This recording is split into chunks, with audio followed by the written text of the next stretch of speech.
What's going on, everybody? Hope you are having a wonderful week so far. Podcast time, and it's with the one and only Duke Dumont. I'm pretty sure most of you, if not all of you, know who Duke Dumont is. So this intro does not have to be telling you who's coming on. Duke has achieved some things that most artists will never achieve in the electronic or in the music industry at all.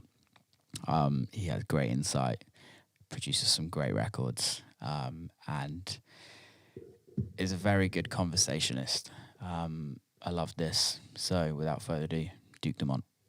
And we are live. Duke Dumont, what's cooking, man? How are you? I'm good, man. I'm good. I'm drinking my cold cappuccino. Epic. I have to have caffeine to start the day. I'm lucky I haven't ever got to that standard state part of my life where I actually even like coffee. I wish I liked coffee, but I've got so many. If you don't need it, don't. I've got so many friends that are just slave to the coffee in the morning, and I'm so happy I'm not. Yeah, don't about that. Saying that though, there's something in caffeine that it does stimulate some kind of neurons or something. 100%. It's a drug. Really, I'm addicted to it. I have to have a cup of tea, or I literally can't start my day in the studio without having a cup of tea. Such an English thing, isn't it? Yeah, pretty much. But they say that like when tea was like introduced, tea and coffee was introduced to Europe, it coexisted with the with like the golden age or something. Oh, really? So, like these historians are saying, caffeine is the reason why a lot of stuff got done. I'm still. My theory is that tea inspires more musicians than weed. Honestly, tea gets more stuff more done in the studio than it probably does, to be fair. Because there's a lot more. I don't drink tea as well. I wish I did. The only tea I drink is bubble tea and Thai tea, and that's just because I'm a child and like sweet things. You spend too much time in LA. Or Japan. Or Japan, yeah.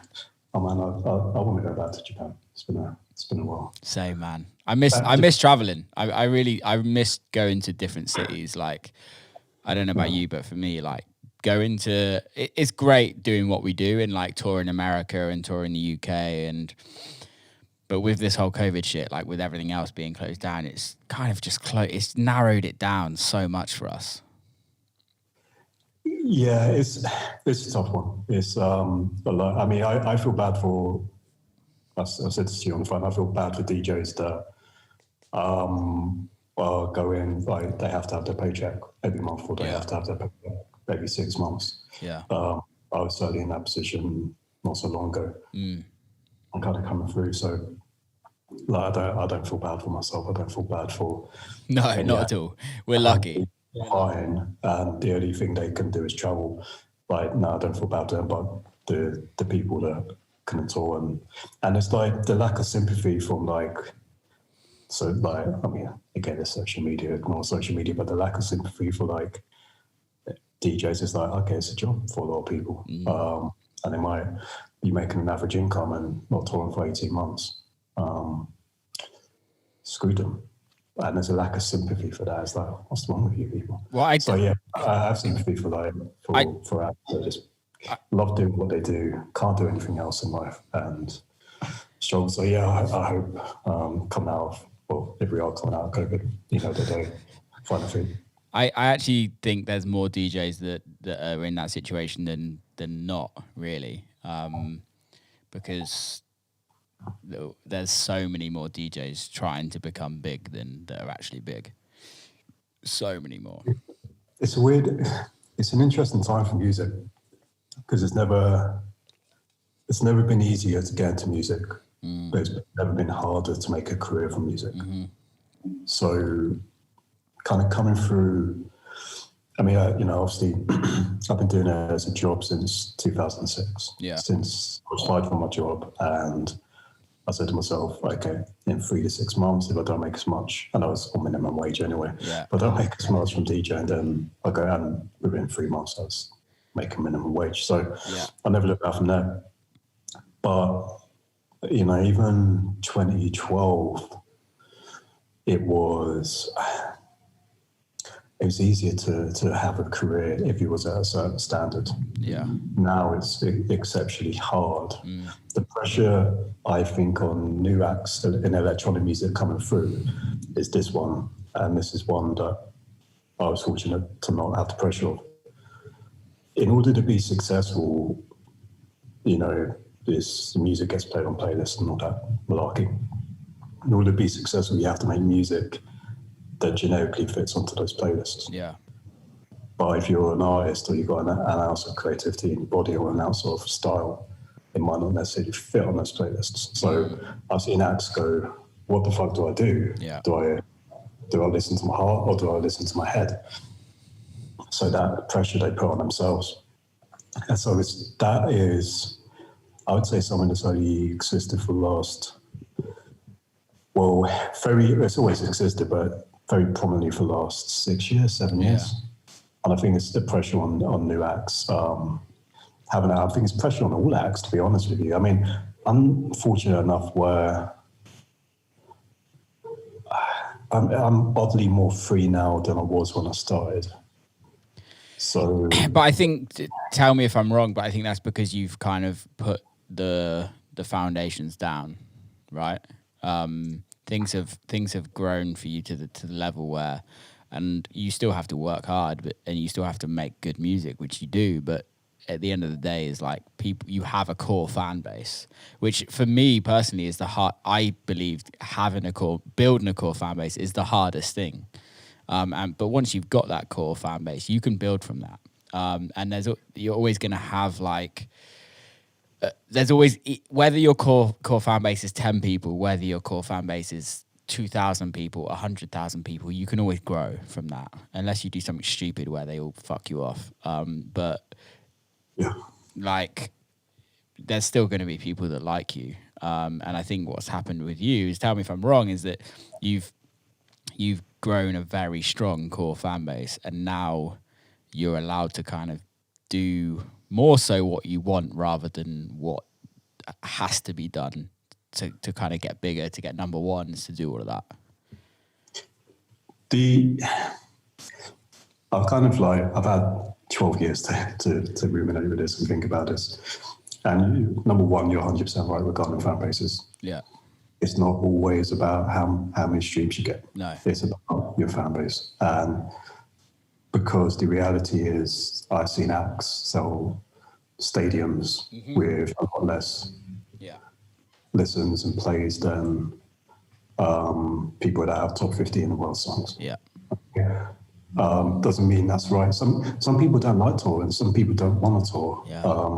Not all people that make, this is like a big myth, not all people that make electronic music are touring acts. No. You don't have to be a DJ to make electronic music. Like, still appreciate the art form. So to go back where you mentioned about live fan bases. So yeah, number one, it's not necessarily about the streams. I honestly think the most important thing in music is to make music that has some kind of emotional impact on yourself, and just watch that it does on other people. Yeah. And it took me a long time to realize that. So it's like, okay, you know, when you're in the studio, that first 45 minutes you're working on something, you're like, oh shit, this is good. Yeah. And you know, the trajectory of a producer or a creator in any art, whether it's film, painting, music, or whatever, trajectory is like the first hour, oh, this is the best thing ever, this is great. And then it goes, oh, this is shit. But if you can hold that energy you have in that first hour and the impact, then that's the impact it's going to have on or people listening to it for the first time. And just make music that makes people dance, make music that makes people happy, make music that makes people sad. Yeah. The whole point is this is fucking art. Do something. Be political. Don't be political. If you don't political, have some kind of there's some great electronic acts. They're not political but make great music. There's great acts who make awful music but political. Great acts. Do something that's what's in you. What make music you would want to listen to. Number one. Number two, if just go with that sheer emotive quality, and that's I kind of see. Oh, I'm gonna sound like a bitch now. That's true. It's fine. You I are. see a lot of club music is so generic. Oh man. Out of safety, not out of emotion. There's no. It's so weird. I came through during like the blog house days, and like 2006, 2008, and it was a weird ending of like rock, electro clash, rock straight. Like guitarists with a 909, guitarists with a 303, and it's really good music around that time. And there's all these risks being taken. Yeah. Nobody, and it was just like it wasn't. It was just a mess. Like it's so disorganized, but it was so free at the same time. Like some of the parties used to play in Paris, and like London was the craziest party still to this day. And then it got like everything gets from it. And yeah, the funny thing with club music is just there's this safety in it, and there's this safety because, and it's the same with playlists, the same with everything. Go safe in order to make money. It's the reality. You roll the dice and take a bigger risk. You're either doing much better, or you could have doing like much better. I think, so, I think for me the description of what you're kind of saying is be punk as fuck. Those. No, just be you. Just be you. Some people are punk. Now, some people that are punk are like doing it because they're really bad at what they do. It's the only way they can get attention. But it works for them. Are geniuses and like borderline autistic, and focus on things much more than other people can. Like myself, I'm on the freaking spectrum at the best of times. And then there's other people just like listening to granular pad music and ambient music. It's not like oh yeah, fuck the system. No, it's not about that. Just do you, but don't have a fear of doing you. Yeah. Like I still to this day remember in 2008, I was making about £10,000 a year, £8,000 a year for about 2 or 3 years, and I went. I kind of know what I'm doing. Maybe I should try and make some EDM. And I remember trying to make some EDM because I was just so desperate to pay the bills, and all I wanted to do was make a living for music because it was a good fucking job to do. Like, for someone who used to work in an office, I appreciate sitting in front of a couple of speakers.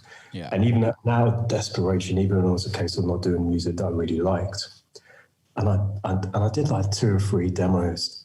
And it was dog shit, absolute dog shit. And it made me, because I used to be such a little bitch. Like I used to moan about commercial dance acts and be like, I could do what they do. And the reality is I couldn't. Yeah. And the reality is, well, if you can do what they do, well, do it. Yeah. Do it. Stop being a little bitch. Do it. Yeah. And I tried and I couldn't make it. I was like, it just wasn't in my soul. And then after like years of like just like making no money, I made a song called The Giver, which kind of came from the heart. Around that time, there wasn't like a genre it really fitted into. Yeah. It just had a little bit of emotion and had that staple foundations of what I consider to be house music. It had soul to it, and it had I can't remember, a 707 or 909 kind of rim shot sample, and it just like consolidated it all. And that came from the heart. That song. It wasn't about trying to make a living. Yeah. And that was the thing. That was the record that it put me back on that radar slightly. So the Giver weirdly teed up a song like Need You because it put me back in the ecosystem of music being played. See, the thing for me is when I heard The Giver, I was like, who? Because I didn't know who you were before. And I think that record made me know who you are and kind of be like, oh, damn, let me check this dude out because this record slams in a club and it was a proper DJ's record.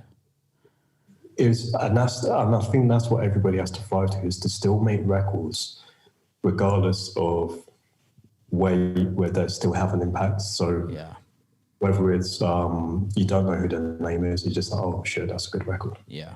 And I think that should be the aim of any DJ, is to make records that have the biggest reaction in your DJ set. Yeah. And that's not by getting on the mic and going, this is my brand new song. Like, fuck that. Yeah. Sit in the wings, see how it works. Yeah. I remember when I played Power for the first time. I played it in Australia, and I was like, oh shit, this reaction is strong. And they do not know the record. Yeah. But they're acting like they do know the record. I remember when I played Red Light, Green Light, I played it in America and it bombed so hard. No one, because it's kind of like, the weird thing about it is tech house, but it's not tech house. Yeah. So it doesn't have the traditional elements to it. The drums are a bit groovier. So it clashes a bit with tech house records. It bombed in the US, but I remember going to Australia and the reaction was unbelievable. Yeah. This is before people knew what the record was. This is before, I filmed a video with Sean, and it was just purely the reaction. Yeah. Make those records. Like if you are a DJ, make those records that have it, try them out. Even if you make 2 minutes of a song, try it out on a DJ set. And that's the best. I'll be honest with you. With quarantine, I sucked at making club music. I sucked. Like when I did all Origo with Chama Trace. Yeah.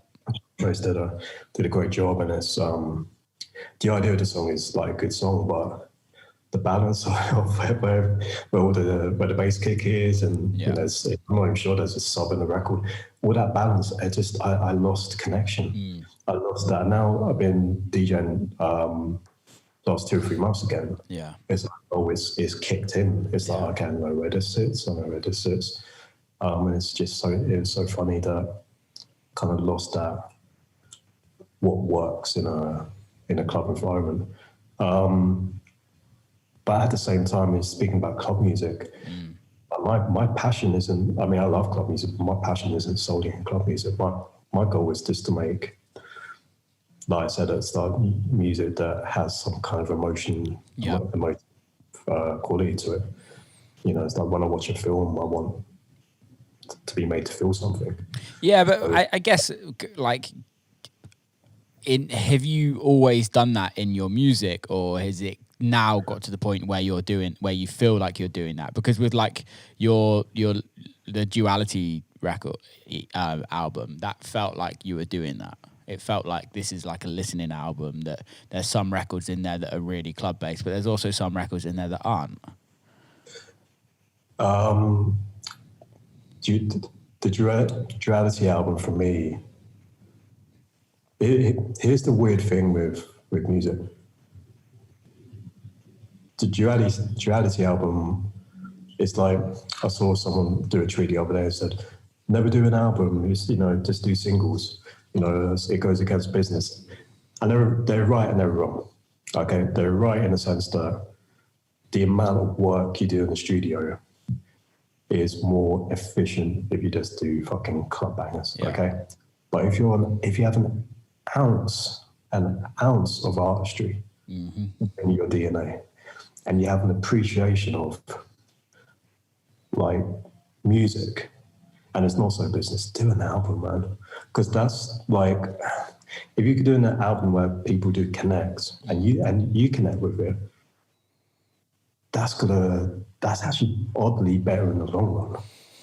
Like, when I'm listening to music, like every so often, like once a year, there'll be like 2 or 3 acts where I'm like, oh my God, they're so fucking good. Yeah. but this like they're scarily good. It inspires me to get better. Yeah.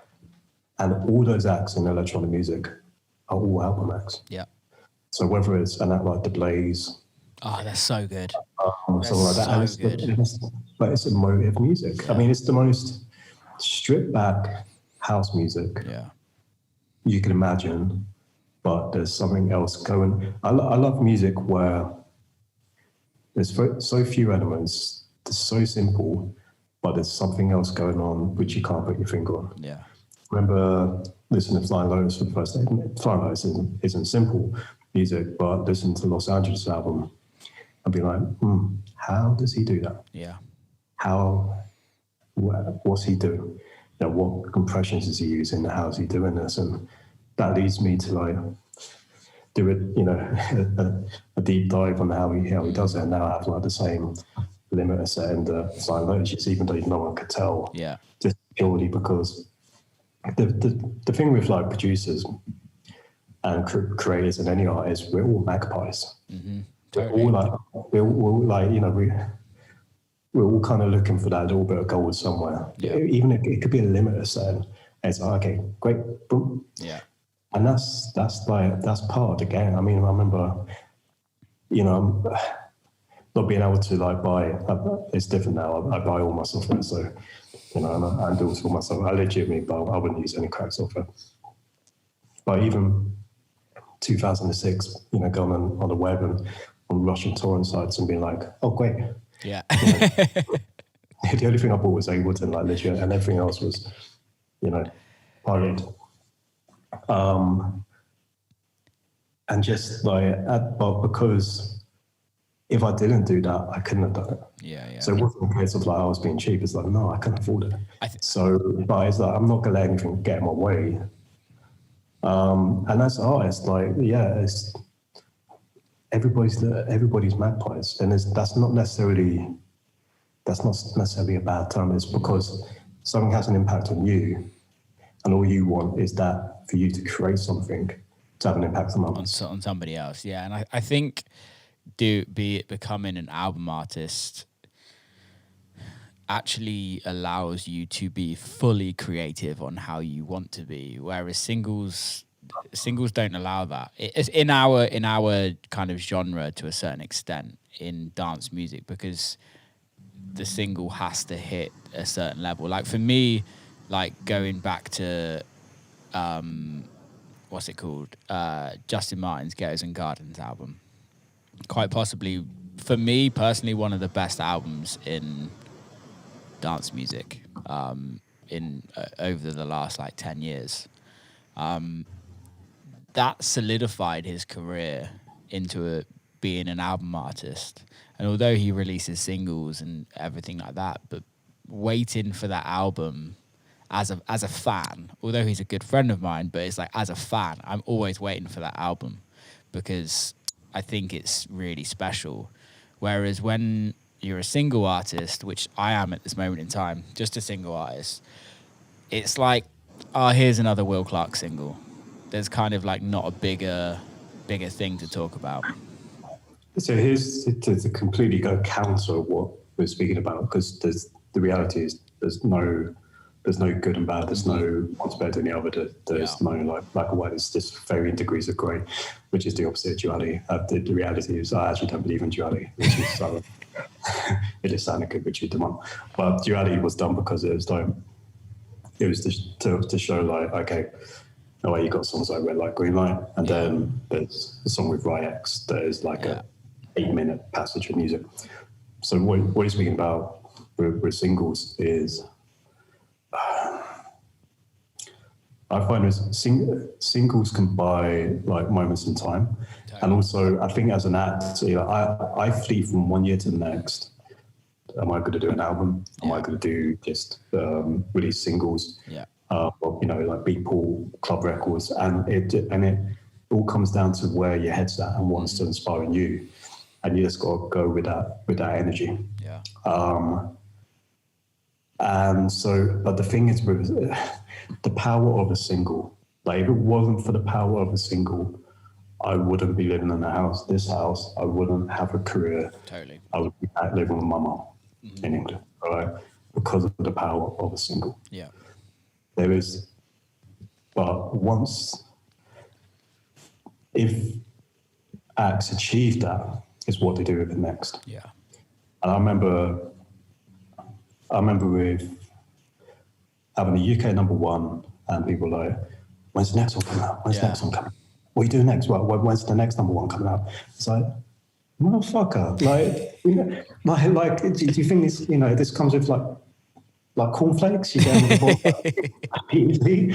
You think it's like, okay, I just decided to make music one day, and next week, you know, no, it's a whole, it's perseverance and luck. Yeah. It's perseverance and being good at what you do, having perseverance.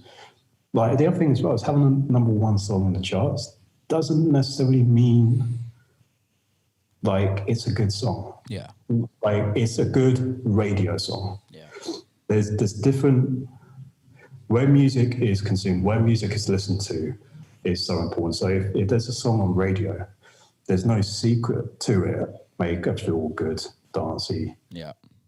Record if you want to, but that's if it's in your spirit and in your soul. At that point in time, with Need You, that was kind of in my DNA. It's like, you know, that's where my head was at. Yeah. And I did the backing track. Amy and M&EK did the vocals and the top line, and it was two different worlds come together, and it actually oddly worked even though it's a completely different song to Adamski and Seal. But, you know, that song is two worlds coming together. And in dance music, when those two worlds come together, it works. It can work a lot of the time. Yeah.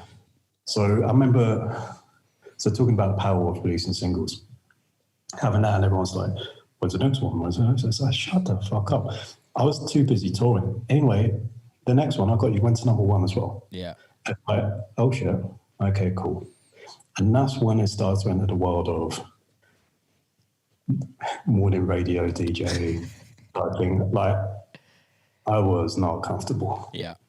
I played that game in the UK a little bit, not a lot, a little bit. I was deeply uncomfortable. I'm like, I am not a celebrity. Yeah. I do not take care of my appearance. I do not really care. I do not even exercise. All I do I am not a celebrity. I don't have a publicist. Yeah. This is not the world. I love dance music and I like making dance music. Yeah. And it was the weirdest thing. I remember being at the Brits and the woman that was the lady that was supposed to show me around just left me for dead on the red carpet to go and converse with some celebrity. And I was like, what the fuck am I doing here? This is not shit. And then anyway, so I had that. So I'm like the most successful, non-famous chart act, I think, probably in the last 10 years. Yeah. Anyway, and then there's a few records, and then Ocean Drive came along. Ocean Drive was buried in the UK. Yeah. Buried because there's a disagreement with radio and labels, especially Universal, about streaming, radio exclusivity, and all that. Nothing to do with me. Their politics and their games they all play, where the creators end up being the ones that get affected. Yeah. There's some war going on between them, and it just got buried in the UK. Ocean Drive didn't even get into the top 40. Did it not? Did not even get into the top 40. Ocean Drive was the reason why I had to leave the UK, because it was so big around the rest of the world. Yeah. In Australia, it was the second or third most played song on radio that year. Damn. The only other two were Bieber and Adele. And this is a guy who has no publicist. Yeah, yeah. This is the guy you do not see on the merit of the fucking song. Yeah. Okay. It went top 40 on US radio. Now, that doesn't seem like a lot, but to go top 40 on US radio is a bigger deal than having number one songs. Yeah, people don't realize how hard it is to get in top 40 in the USA. It's hard and costs money. To do it and not be famous as well. Yeah. It's like, it's hard. So off the merit of the song, it got buried. absolute hatchet job. Fuck knows why. Fuck knows why. And people that were involved and did that need to look at themselves. Because sadly, it's like the accountants and the paper pushers are the ones that can just bury it. They just, oh, no, all right, just put this out of posture. It's like, what's wrong? And it's when, that's the beauty of music, is it's still in the system, it's still in the ecosystem, and still available. Even 2, 3, 4 years down the line, people can listen back to some music and be like, oh wow, that still sounds good. And it's like, listen to it again and again. And that connection between creator and consumer in art is the most important thing. Everything in it is just dirty. It's so dirty. But the dirtiness can also build careers. Like, it's just create purity, impact it has on listener is pure. Everything in the middle is just dog shit. But I also think at the end of the day, if you write a good record and it is genuinely a very good record, it will have a life of some sort, and I think it will always eventually come around. Don't get me wrong, I'm not saying that it's going to give you success, but a record that is very well done and it has an impact in some sort of way, it will come around. If it's given an ounce of an opportunity at the start. Because there's great artists and there's great records that just do not get heard. Yeah. And then there's really bad records, in my opinion, and that's just my opinion, it's like, it's a good record to someone. There's records I perceive as being bad records that get all the attention in the world. Do you think this is like a major record label issue though? I mean, major labels control the entire distribution stream. Yeah. I mean, it's the one, like, I mean, well, more or less, I mean, like to go back and imagine acts like, The Blaze or someone like Jamie XX or someone on Ninja Tune, like, there's another level to it where that model is so fan-based, like you really make music that connects with people, and you can do well with that, but outside of that, it's a closed shop. I think if you're an album act, it's good to work with a label that allows you to do albums. Major label system. It's a shame they do not want electronic albums. Yeah. They do not want electronic albums. They do not want... There might be an A&R somewhere, a label that does, but then they also are going to get fired if they don't deliver a certain X amount of streams. It's like, a lot of people who work at labels are music fans, but the constraints put on them kind of over time stops them becoming music fans, and it becomes facts and figures. So, but the major label distribution streams is it's one-stop shop. But it can. But it also, on a positive note, it can make people's careers. And 100%. I wouldn't have a career if it wasn't singles. Yeah.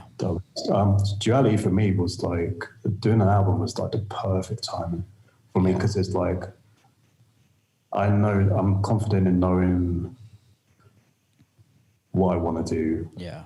I have the peace of mind. I don't have to make top 40 pop records. Yeah.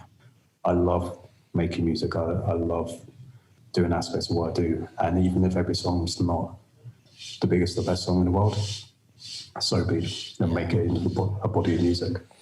Yeah. But it was perfect. I almost did an album in 2014, 2013. Yeah. It would have been awful. Yeah. Would have been. So was Duality your first album? Yeah. I didn't know that. I mean, I more or less had another album that was due to release, and there's complications with that. Yeah. But I was happy it didn't happen, because it would have been chasing coattails of successful commercial electronic acts at that time. Yeah. i.e. Disclosure. Yeah. So, Disclosure are Disclosure because they sound like Disclosure. Yeah. It's like they have their fingerprint on what they do. Especially their first album. Their first album was special. Super. Special. I think second album kind of was interesting. It felt like this is a major record label pushing it, if I'm honest. they did the big features. You know, a lot of money spent on those and stuff. But top of the pyramid is always the music. Yeah. Top of the pyramid is the quality of the music. Just as a music fan, I love to hear them do one or two things just completely outside the box of what they do or their comfort zone, whether it's like a freaking art type techno record or just an out and out disco record. Because I remember hearing them they did like a record with, I've forgotten his name, a rapper. Forgot his name. It was on SoundCloud. And it was like, I don't know, about 105 BPM. It was so good. It was so good. Even the record they did with Khalid, Talk. Yeah. Like, that was really great record. Yeah. Fantastic pop record. Yeah, that was great. That's like, they have the ability to make some of the best pop music. And that's not like a slur. Like, the ability to make interesting pop music is probably one of the hardest things as a record producer to be able to do. To make interesting pop music, to make generic pop music is so easy. It's so easy. Well, it's so formulaic, isn't it? Now, especially nowadays, like generic dance pop music is so formulaic. Just listen to the charts half the time. It's a system. It's formulaic for the following reasons, because there's comfort and familiarity. Right? So in the human psyche, there's comfort in things you're familiar with. It's just the way human brains are set up. So when the songs are played on radio, people listen to it for comfort. They listen to it on the way to work, on the way back from work. Yeah. I mean, I'm speaking about this like people who listen to fucking radio now. I'm not sure they do. But if they do, and a lot of people do, I guess, like it's on the way back from work, most people don't want to be challenged by some weird song. Yeah. So the ability to have a successful commercial record that is unique or interesting is as hard as making an instrumental club record that still sounds good five or six, 7 down the line. Those two things, an instrumental club record that keeps people's attention and still sounds good 10 years later, and interesting pop music are, like, to me, the hardest things to do in music.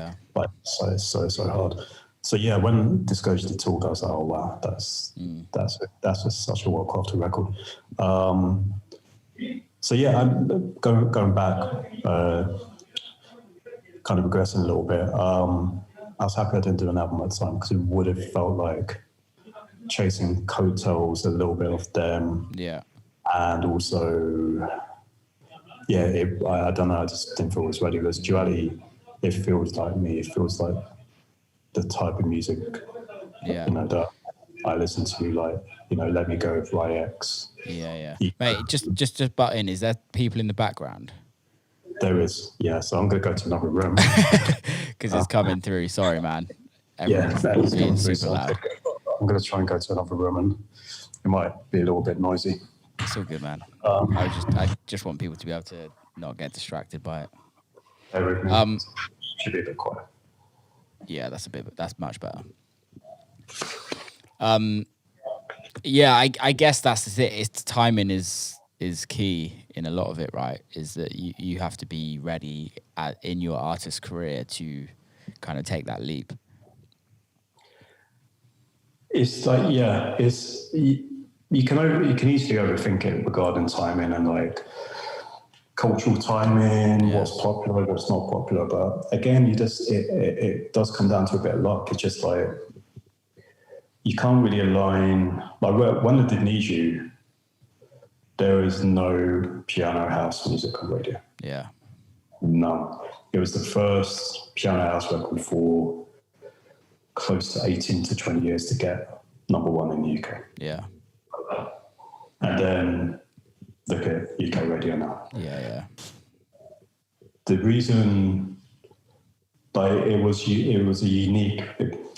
Here's the thing: I didn't invent anything. I don't confess to when I did not invent shit at all.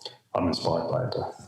So that record was familiar, but different enough to prick people's ears up. Yeah. Disclosure did the same. Yeah. Totally. So the UK is obviously so ingrained with garage music. So it wasn't really, what they were doing wasn't so alien from a lot of the garage shows. They put their spin on it and they did their own thing. And they did it very well. They did it very well. But I listen to like some popular records and dance records in the UK now, and it's just like it lacks that character. Yeah. It lacks that. It sounds too safe. It sounds like, I don't know, like, we'll make my ears pick up probably someone making fantastic job. I don't know. It wasn't, I would say like what myself, MK at that time, Disclosure, Route 94, Chris Marinchek, all these people that had dance music success at the time, it wasn't calculated. It was just like, well, we've been doing this for like 5-10 years before. It just worked. It just happened to be at that cross section in culture. Totally. What happened as well is during the time, there's a big recession around that time. People started going out again. Yeah. Because people started wanting to go out again and dance. It was perfect timing. People were Shazamming our records all the time. So you could be in a bar or a club up in Liverpool or Newcastle. People are like, oh, what's this song? Shazam. Yeah. And that really led, I'd say, I still were part of that Shazam generation. Yeah. And that's the other thing as well, is platforms and technology always shape a lot of the things. Like, we speak about Spotify playlists. The reason why music is, M1 piano or vocal is because it favors Spotify playlists. Yeah. So the apps that are on there might not necessarily be like, okay, I'm going to make a record for this, and it's all calculated and all that. That's them, but they will get more attention than an app like Televox or Artbat or something like that. Even though they do okay, they won't go into that system. Even though they're making some of the most interesting kind of post-trance music, around. So I call it, they'll probably be upstairs and say post-trance, but it has that similar euphoria to listening to huge tunes record back in like 1998 or something like that. So it's there's great music. There's always great music. It's just harder to hear it now. Well, I think that's the thing is in let's use for instance like Tale of Us or Artbat for an example, is that it goes back to what we were saying at the very beginning of this conversation, where it's down to growing a core fan base, and your core fan base doesn't have to be on Spotify. It doesn't have to be people that listen to the radio. It can be anything, and those guys and girls that produce that type of music have a core fan base in clubs and that like raving and that go to raves. And even for me, if you know what I mean, my music doesn't necessarily correlate on Spotify or streaming. Like my biggest stream is like 7 million, I think, which in the grand scheme of things isn't a lot when you compare it to a lot of big commercial dance records, but in the underground, it's still looked at as okay. But we all have a core fan base in the club, which is where it started, and I think that's why these people, or they have associations. I think we forget that associations are so powerful in this industry, especially now. Being part of a crew is the biggest thing to be in this industry right now. That's been my biggest weakness. Is like I'm fairly antisocial. I don't hang out with DJs. I just live a simple life. Yeah. I think at a certain level, you're 100% right. I think on the Resonant Advisor tip, it's very clicky. Yeah. It's very, very, very clicky. Yeah. there's great electronic records, like, in the smallest clubs or wherever. I think there gets a point where when acts start from the club can almost be a shackle to what they do. Sometimes you kind of shake that shackle to kind of find your true artistry, because the reality of what we do is our touring life is relying upon clubs. Right? My philosophy is don't DJ if you don't contribute to the DJ world, because the culture of, there's something weird about going to a venue, going to a festival, playing a wealth of people's music and being paid for it. Yeah. Okay, there's, I do that. I mean, I play a lot of my own music. I do that. It's a bit odd. Like, why? So the people's music you play is a huge component to that event, and I get away with it by buying a record on Beatport. Yeah. And there's pennies given on PPL or whatever. Nothing. It's wrong about that. So holistically, if you're speaking holistically, and I'm a hypocrite, by the way, so I'm not acting like holier than holy. If you are in that world, surely you have to contribute to that world. Yeah. So surely you have to make records that other people are playing. But that can, so that forces everybody to make records that other DJs could play and stuff like that. I think it's you shouldn't, like, the shackle is that clubs and certain like type festivals, it's relying on that system. For me, I kind of had two problems to what I do now. I have the DJ stuff and then the live stuff. I'm in my element when I go and play the Shrine, or I go to, it's not that nice, I go to, to Brooklyn, and and I get to do like 90 minutes on my live show. Like, to me, it's like, that's my opinion. I hit my pinnacle artistically like 4 months ago. Yeah. To be able to do 90-minute live performance, nail the aesthetic, the music and all of that, and just that's me. Yeah. And that's, and it's tough to be able to do that. Because we kind of have that, okay, well, most of us make money purely from DJing, so it restricts people. The only reason I don't have that restriction at the moment is because I had success in that world. Yeah. So it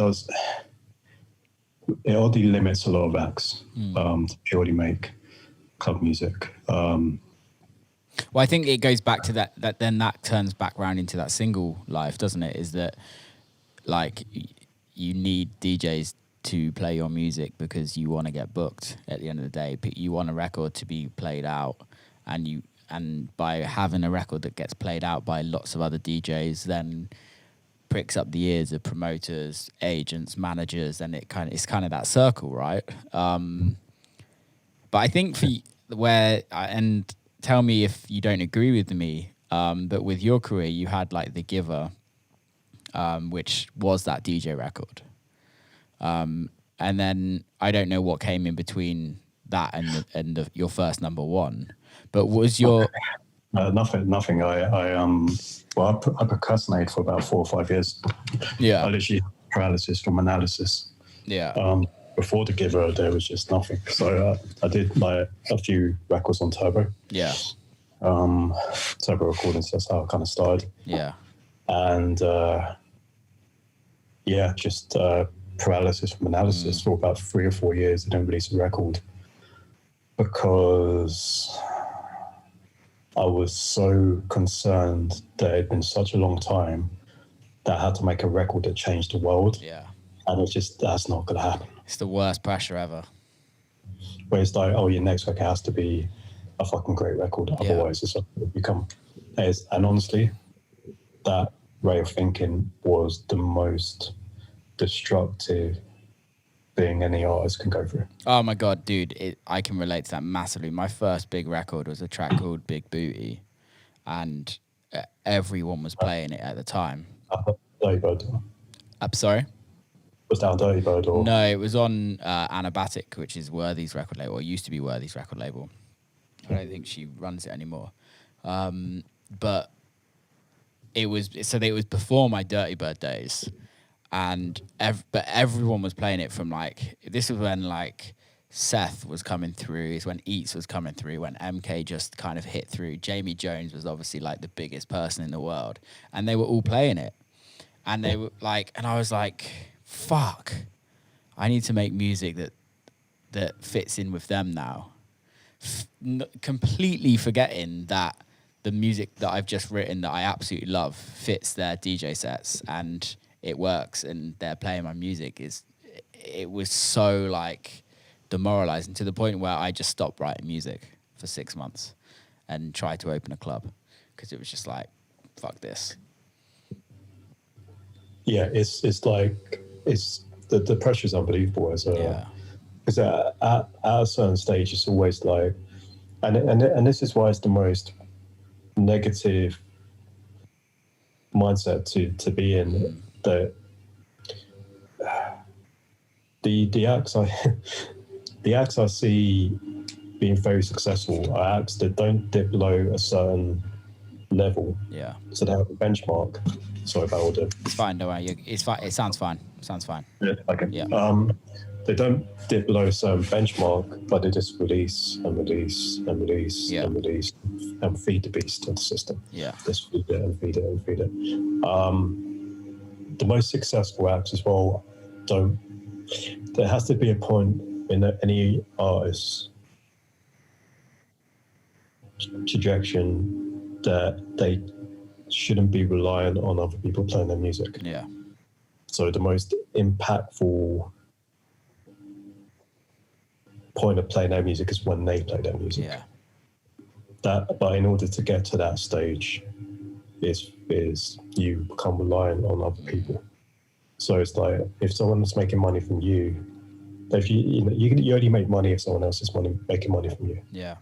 And on a micro level, that's kind of relying on like DJing as well. Yeah. You take the S House, or is that how you pronounce it? S House or South, or whatever, the Australian fellas. Okay. Like Love Tonight. Yeah. Like, I don't know that record. You fucking with me? No, I don't. You don't know that Love Tonight record? No, is it new? You don't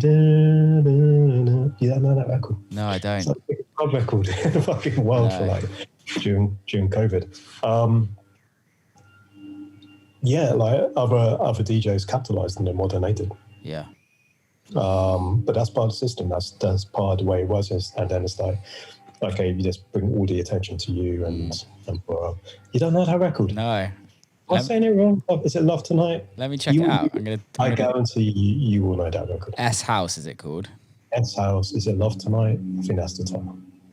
Vintage Culture. Oh, yeah. I do know that. Yeah. And that's the perfect thing of why I'm saying that. Does that come back to them, or does that go back to everybody that had a firewall moment when they played that record? Yeah. But I played the Vintage Culture remix. I thought it was really good. Yeah. And I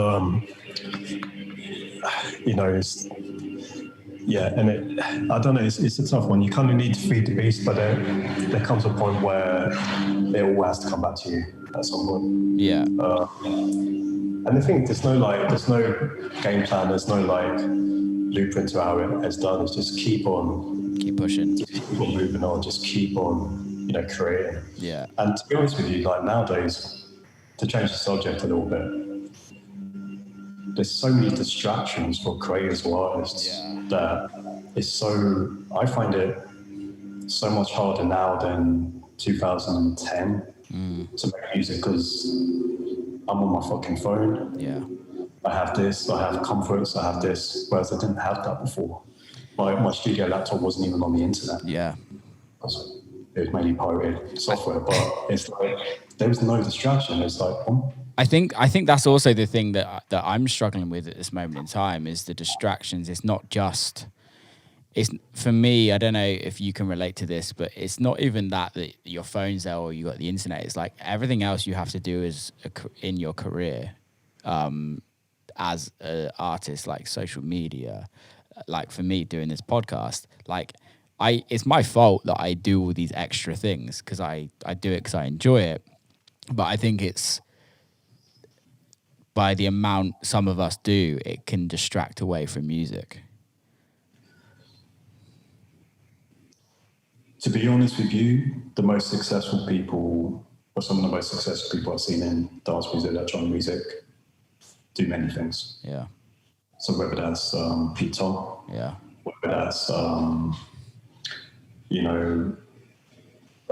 there's like a lot of producer type guys I know, like Frank, who does Howlin' with Riot. He's a producer.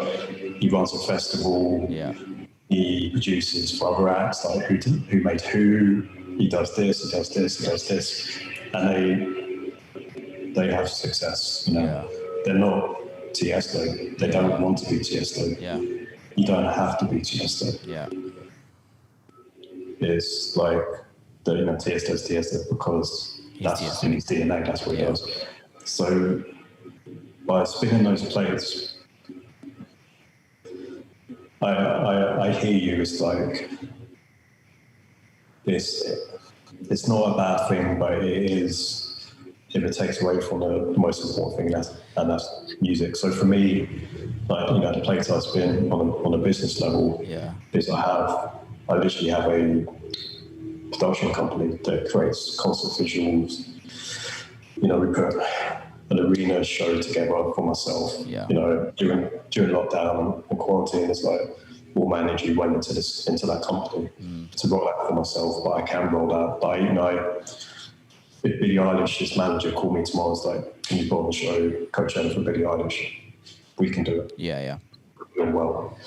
But that was partly locked into going to Australia next year and playing arenas. Yeah. Going to the Shrine and doing that. But what got me there is the music. Totally. Yeah. I think that's the thing is the music can help finance do other things, right?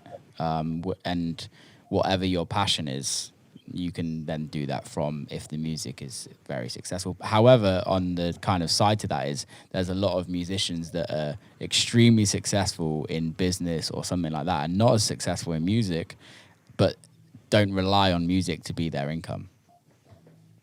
Yeah, I know that. I know it's quite funny. There's a few acts I know who are like multi-millionaires through business and are successful electronic acts. Yeah.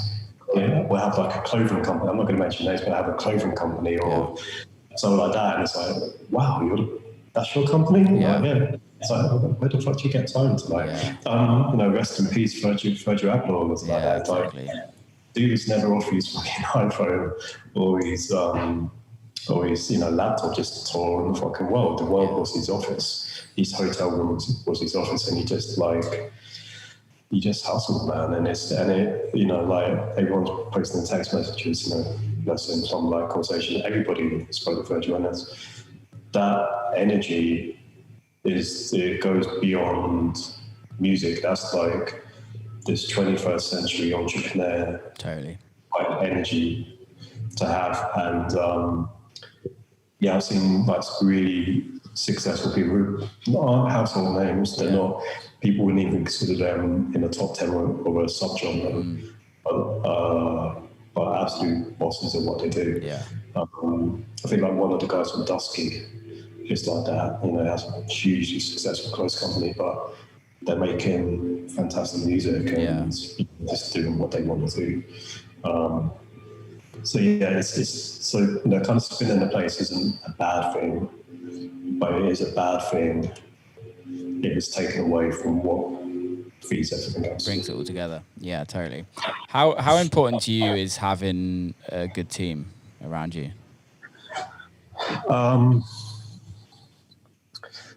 the reality of like any act, any artist is, I mean, for what we do, we have two jobs: make music, play music.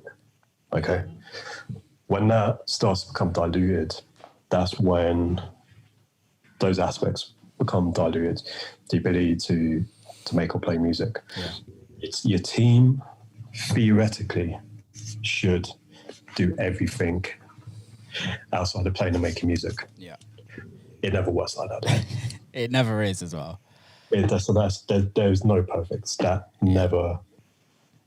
There's very few people where that happens to. Probably Justin Bieber, and One Direction. Yeah. And they don't make the music. Yeah. They perform the music. Yeah. So at that level, I've actually seen, like, during the kind of pop days in the UK, I saw a little bit of that world, and it's interesting.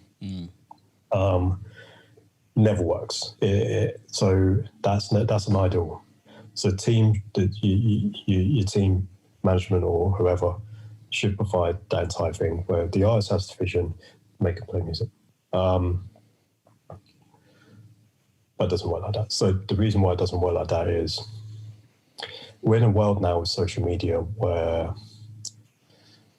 and it's kind of, I completely hate this and disagree with it, but it's the reality of perception is everything. Okay. How you're perceived, how your brand is, down to your artwork, down to the photos you put in on social media, all of this sort of stuff. It's like perception is everything. Yeah. And it's sad. So in order to control your perception, that has to kind of come from you a little bit. Like, my social media is not personable at all. Yeah. But that's partly because I don't really want to impart a full sense of confidence upon people. This is how we should be. This is it. Everybody needs to do this, and don't do this. Just state or dance. But no, fuck that. Yeah. Who am I to tell people how to think, what to think? I see it like so often, and that clout chasing thing. I've seen a lot of acts. Yeah, there's that whole thing, and the sad thing is, it works. Yeah. It works.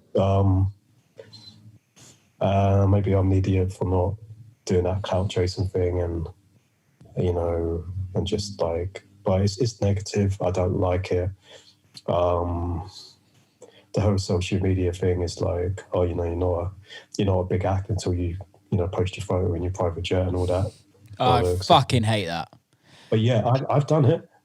I've done it because of that. People buy into it. Yeah.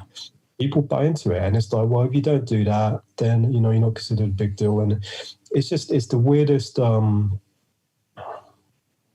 It's the weirdest culture. It's very materialistic. It's very, but at the same time, if people, it's not so much, and this is actually nothing to do with the fans. It's everything in the middle that I spoke about. There's what I consider to be the dirty part of the creative process. It's everything in the middle. Yeah. Like I've seen acts turn up to places and get so much more money than they should, because promoters think they're a big cool. deal Because of social media. Yeah. If you want to challenge that, get that act to do a show where it's a ticketed show. Yeah. Don't hide on the top line of festivals. Don't bury yourself. A lot of acts will not do concerts because they can't sell tickets, but will headline a festival. Yeah. That's bullshit. Yeah. What is wrong with people booking the acts? And everyone's like, oh yeah, same names, and it's like, culture's not really moving. That's the reason why. Yeah. Like, certain people in the middle need to take a bit of a fucking risk sometimes. Look at facts and figures. Yeah. Okay, well, we've got to get this person because they're headline act. They're not headline acts. They do not draw people. And it seems like they draw people because the festival's so big. Yeah. So, and that's all down to what I said before: perception, management. Yeah. And it's the reality of the world we live in, which is a sad state of affairs, but it's really bad to not be aware of it. I remember fantastic electronic acts who never subscribed to Twitter, who never subscribed to social media. And these are some of the most creative people in music. And because they don't have a fucking social media, no one knows about them. Business. Now, what? How's that work? You have to have social media in order to be a successful musician. But I mean, you take like that, someone like Roman Flugel, for example, right? Genius of what he does. Yeah. But he's not on a private jet. He's not, doing a daily blog of, playing, what's going on in your life. Stuff is because of that. Yeah. It's the weirdest. It's the weirdest thing. But it's interesting. Because it's weird doesn't mean it's wrong. Mm. This is just my personal opinion of social media. It's just I don't see it as being part of music. Mm. I don't see. I mean, it's letting people know. It's the funniest thing with social media is and every act has this, and that is you put like an announcement for a new single or a new album, and it gets like a quarter of the likes of you like being on a private jet or taking a photo with your dog. 100%. It's like I don't even breathe this shit. Like, why is it? And that is because I think the ability to make music is so undervalued. I think a lot of general people don't realize how hard it is to get good at creating, whether it's film, TV. And I also think a lot of it is about fucking social media algorithms that want you to pay. If you're trying to promote something, they want you to pay for that, and they want you to spend money to promote that. Because I generally think if there's something that the fans really give a fuck about, they will get behind. 100%. But there comes a point when algorithms get in the way of fans even seeing what you're talking about. Say, for instance, like I say that a new single's coming out and just put the artwork up. Because it's just an artwork and it's got some writing on, the algorithm just doesn't let it go through, and they want you to advertise it and spend money on that. But then you put a video of you playing that record and go, this is coming out soon. Everyone loves it and talks about it. It's fucked. This is the thing. It's like we're in this world of algorithms now, and the world is heading into a world that is completely AI orientated. Like even when I do fantasy football, I kind of cheat and I use this website called Fantasy Football Fix, which tells me what team I should play. Because it takes all the information. It's basically Moneyball for fantasy football. Doesn't that take the fun out of it? I love it. Here's the thing. The reason why I talk about why I mentioned about big acts hiding in festivals and not doing the concerts is because I love looking at all the reason why I understand music. The reason why I understand it is because I see the patterns. I see it sounded a little bit like Rain Man here, but you mentioned like commercial records. There's a pattern in commercial records. Well, what is that pattern? It's understanding that. And as much as I am obsessed and like into the data and the lyricals, it makes things soulless. It's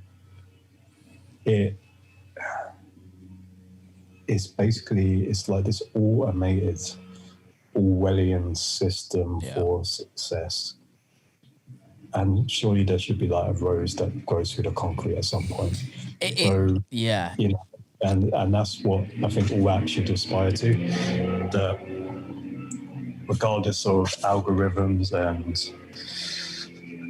and everything, there should be like this like shining light on something you created that just completely is out the boundaries of algorithms. Yeah, but I also think then that comes back to what our perception of success is, right? And I think it's easy to say that I think we've been in every room of your house right now, mate. I know, I'm trying to find the most quiet room, and gardeners are over the street, so I think this room's more quiet now. Yeah, this is good. Back to this one.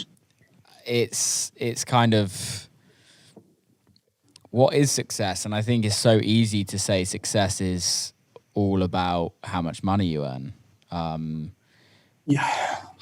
Yeah, it's.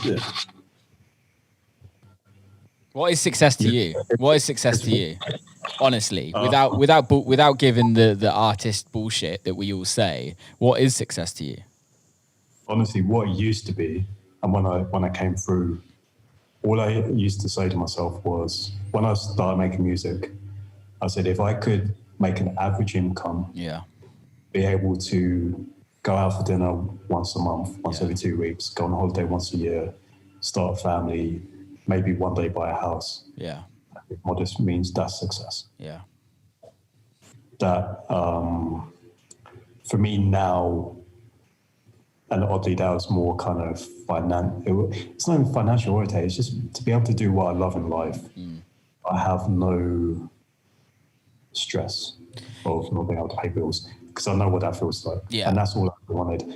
And thank God I managed to get that, but my expenses now are a lot more than when I used to live with my mum. So, you know, I have to pay for a lot, you know, like you can hear outside as gardeners. Well, I think that's the thing that comes with earning money, right? Is that your life, you live within your means, and the more money you earn. I'm in a world of lawyers, accountants, like the system that kind of feeds off me and also obviously help me is not it's a two-way street. So my thing now has slightly changed in that all I want to do is build a catalogue of music. Yeah. And look back on, you know, when I'm older and be happy. Yeah. So that's, looks like I'm about to cry, but I'm actually about to sneeze. So it's to make a body of music which I'm happy. Yeah. That's, you know, that one day my son might listen to him and not be embarrassed. You know, and I'll say with the last album, I managed to do that. I'm working on a new album at the moment. Amazing. I hope. And here's the thing with albums as well is it's as close to a day job as it can feel with music. Yeah. I quite like that. I do like a bit of hard work, but it's when hard work feels displaced. Yeah. When hard work is very kind of focused. Yeah. It's good, but with the nature of what we do, it's all trial and error. Yeah. And it always will be. So it's a lot of wasted energy in places, but that also breeds kind of refining things. And, totally. You know, so that's my goal now. Just a catalogue of music. I love that. I have another, you know, my deal. You know, I need to commit to a deal I have with the record label. Yeah. But you know, just make a body of music, which kind of, you know, is my legacy, and that's my goal now. I love that. It's making, basically my whole thing is that no cheap moves, don't do anything tacky. Yeah. Like, you know, I look at acts that come before me and try to learn so much from them. Yeah. And musically, it might not necessarily be similar to what I do, but it's like, how did they do it? Yeah. What kept them in the game for 20 years? And it always comes back to the music. It Always. always comes to... It's never anything else. Although there's a lot of acts, especially nowadays, that have like big social media following or have done something that kind of, like, can you remember when Eats and Seth were kind of coming through and they had like an amazing social media following, and it was like very comic based, if you know what I mean. But realistically, especially for Eats and Seth, it was all about the music. It was like Seth was a fucking great DJ, and you knew that when he performed, he performed. With Eats, the music always came through, and you can have things that that happen outside of the music, but realistically, it always just comes back to great music. And if you don't have that foundation, it's like there's a lot of artists a lot of people that are coming through being big on TikTok that have never written a record in their life and never done anything like that. And it's a different. It's almost a different industry. Yeah, it's an industry, but it's a different industry. Well, it's not the music industry because it's not about fucking making music. It's entertainment, but at the same time, if you take the top 5 DJs in the world, I'd say only 3 or 4 of them. I'd say only 1 or 2 of them make the music. Yeah, not even that. Well, I know one of them does. I know for sure one of them does. But if you're saying top 5 DJs in the world, that's top 5 earning DJs in the world. Who are they? Who are the top 5 earning? It's going good. One of them, and here's the reason why. Because Calvin Harris makes his music. Yeah. But the reason why is if you're gonna go on the road, do 200 shows a year, it goes against your time to make music. Yeah. But what doesn't go against you is the perception that you've made the music. Yeah. And that you're basically a touring entity. You're a traveling salesman. Yeah. Like now, you're a traveling salesman. Staying at home. It's pointless. Against that. So in order to be, if you want to be the richest DJ in the world, do not make your music. Here we go. Chainsmokers, Marshmello, Calvin Harris, and Steve Aoki. Chainsmokers make their music. Chainsmokers are at the top. I think they make. Maybe I'm a bit too harsh. I think they even someone like Marshmello, I'm sure is involved. I'm not gonna start calling names and because it's like not my place. It's like it doesn't matter, does it? It doesn't. But there is a culture, and here's the thing: there's a culture in electronic music at the more commercial side where I think the wall is pulled over a lot of people's eyes. They don't see the underbelly of what's in there. And maybe Totally. and who cares? Like they just want to hear good music. Who really cares if someone makes their music or doesn't? It's like they're into a record, but I don't know. It feels a little bit odd. I think it's more so that it's within the scene, right? It's the DJs, it's the producers that care about shit like that more than the actual punters. Exactly. It's basically it's sour grapes. It's ego. It's people's egos. It's like, well, I do what I do. I make this and I do this, but someone's more successful and they don't do this. So therefore, I'm upset at them because they're making more money than I. That's what it comes down to. Yeah. It's like it's nothing else. It's basically like sour grapes. The irony is, I see it more in what considered to be the underground than I do the overground. Totally. Like people I was gonna say if people knew no one gives a shit. It's like if people shouldn't have to know. It's just because we're part of it. It's like Elon Musk running Tesla. Like everyone thinks Elon Musk runs Tesla. Elon Musk don't do shit. No. Like he's very good at delegating. Yeah. And he's his big thing is his social media presence at the moment and the way he's perceived and doing quirky things and he's like almost like that celebrity type mold. Yeah. But everybody thinks Elon Musk does everything over at Tesla.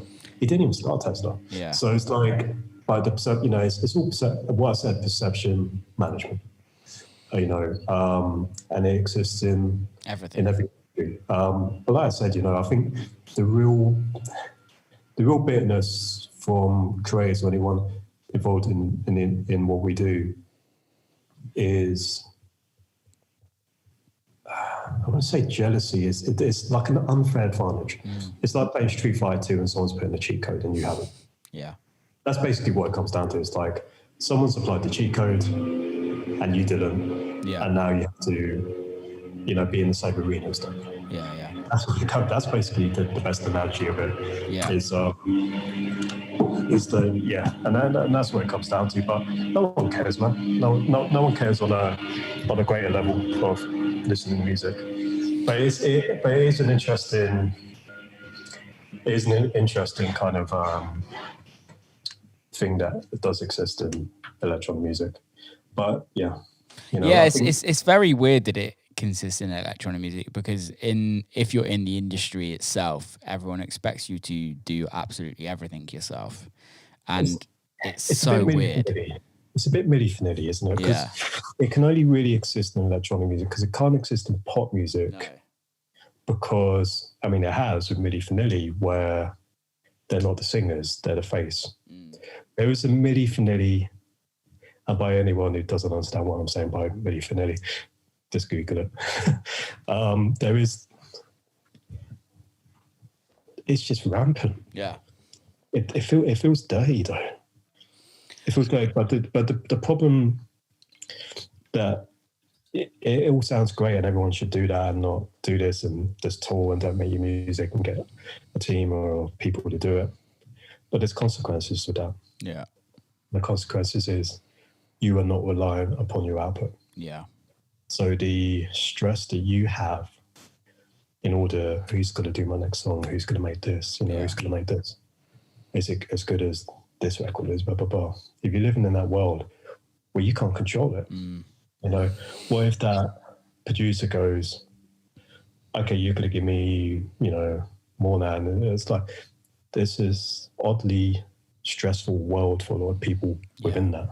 Well, I think this is the thing though that because I write music for people, and I think this is where it gets greedy, and I think people don't value the music as much as they should, because we all know certain acts that their music was written by somebody that made them extremely successful, and then that artist leaves using that producer and then goes use somebody else, and then that music isn't as good as what it used to be. And although they've built a foundation, their music isn't as solid.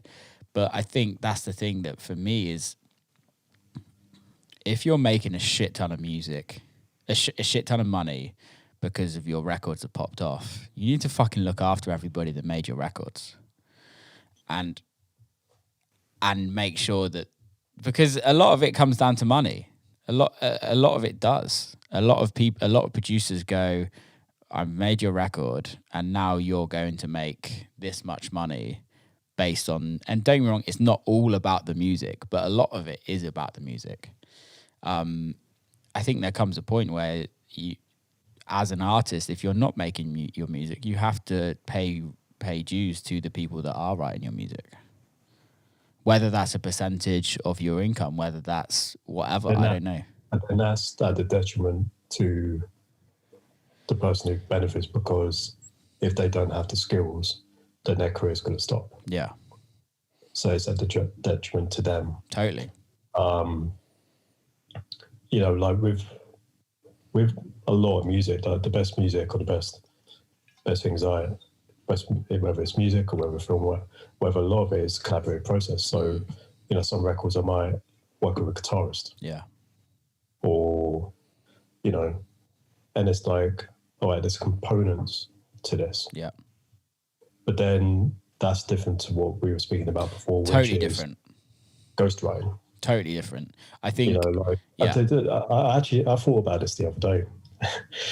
And it's like, I just don't have the energy to do but it's not. It actually wasn't a bad idea, and that was to go on Fiverr, start an artist alias that is not my own, and just put a team together on Fiverr and like make music purely for capitalist financial reasons, and to create like some entity and stuff like that. It's I wouldn't wake up and be happy each day if I do that. But like I said, there's what you mentioned a second ago regarding there's two parts to the beast. There's the collaborative process and there's ghostwriting. Yeah. It's like red light, green light. What else? A few other records, like it's the instrumental back-end production is 100% me. Yeah. And the songwriting was with Sean and Rush and Sean. Then there's other records I've done with instrumentation. It's like, okay, someone could do a better job than me playing guitar, so bring them. that's part of the process. That's an organic thing. Totally agree. But then I've also seen other elements where people on record and tell everybody they made the record when they didn't. Totally. Yeah. So it's the double-edged sword, collaborative process. What are people you like? What are people you get on with? And if you don't get on with them, don't like them. Like the Duality album, every single on that album, every performer was so nice. Yeah. And just like the experience of being in the studio working with those acts on the album was just, it's pleasurable. Yeah. It's and important. It was just like, so important. It was just like, let's make a great record, see how it goes. It wasn't like 2 years after making a record, you get messages and emails from everyone saying, so-and-so said they make all your music. So it's like, why are they doing that? Yeah. And if they did, why don't they make music as good as that? Yeah, yeah. That's the other side of the beast that you're speaking about.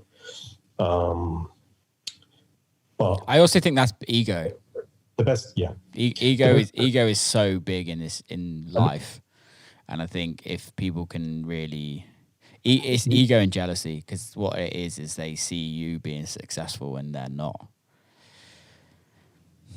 It's not even success. It's sometimes this is where it comes back to like, why don't you have ghostwriters? And that's just the reason why, is that you have to have skills at a certain level to be reliant upon yourself. Yeah. So if the castle crumbles, who you rely on? Yeah. Okay, and this is what I'm saying. Some of the top people, earning people, they have that stress. Yeah. So I mean that's effectively what comes to. But at the same time, some of the best pieces of music history are an absolute collaborative process. Yeah. You think Quincy Jones 100% made those records? Michael Jackson? Think he made Thriller himself? No. He was the doctor. Yeah. It all came back to Quincy Jones. Do you think Bruce Sweden is pissed because he feels he's owed more? Do you think, the keyboard player from Toto feels like he's bitch? No, because they're confident in their own skin.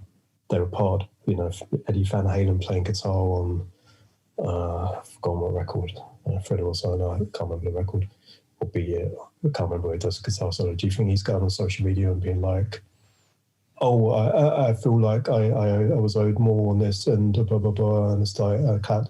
No, because they're good at what they do. They don't need to do that. And it's a collaborative process. There are a lot of time.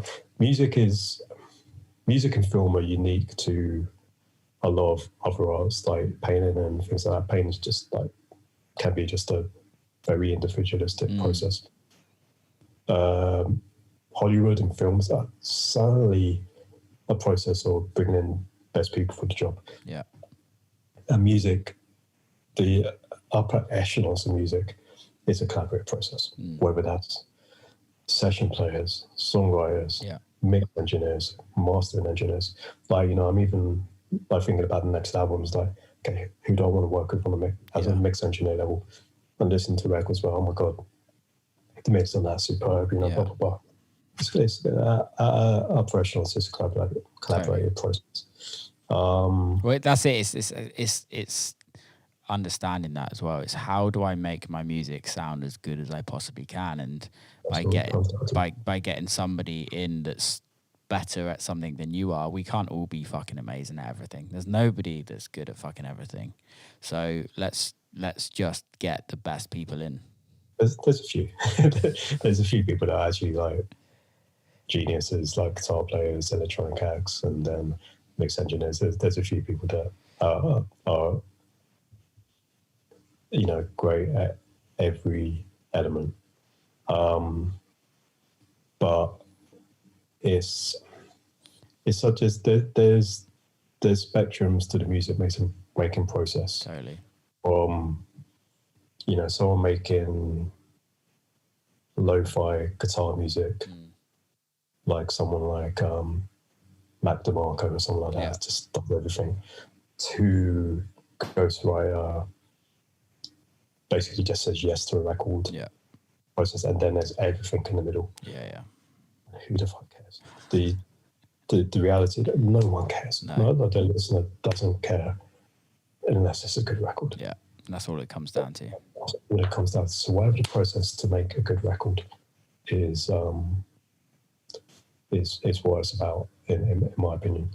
But you have to become reliant upon your skill set as well. Yeah, I agree. Yeah. I agree. We just did an hour and a half as well, and I think that's kind of a perfect way to wrap that motherfucker up. Thanks for coming on, man. I really appreciate it. It was. I feel like we could just keep talking for hours and hours and hours. My pleasure, man. And like, if anyone's watching this that is like getting into music or struggling at the moment, or just I'm not. I come from humble backgrounds. I'm not the smartest guy in the room, and it's just purely out passion and just being obsessed with and loving the process of making music. Just don't lose that. Even if you're, you have one day a week on a Saturday to be on your laptop making music, just don't lose that energy. And like I said, don't compare yourself to others as well. It's just, it's dangerous. If you can just carve your own little unique, the music industry and the pie is so big. Yeah. And it's worldwide as well. It's no one's taken from you.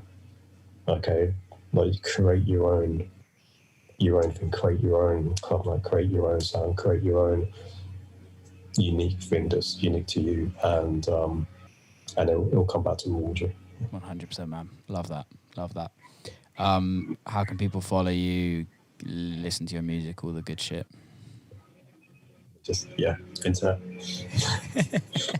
Go on the internet. Yes, mate. Yes. Good to speak. Good to catch up, mate. Hopefully see you. Probably see you in the new year at some point. Have a great festive period with the family as well. We'll do. Probably see you in the US at some festival. At some point, probably, mate.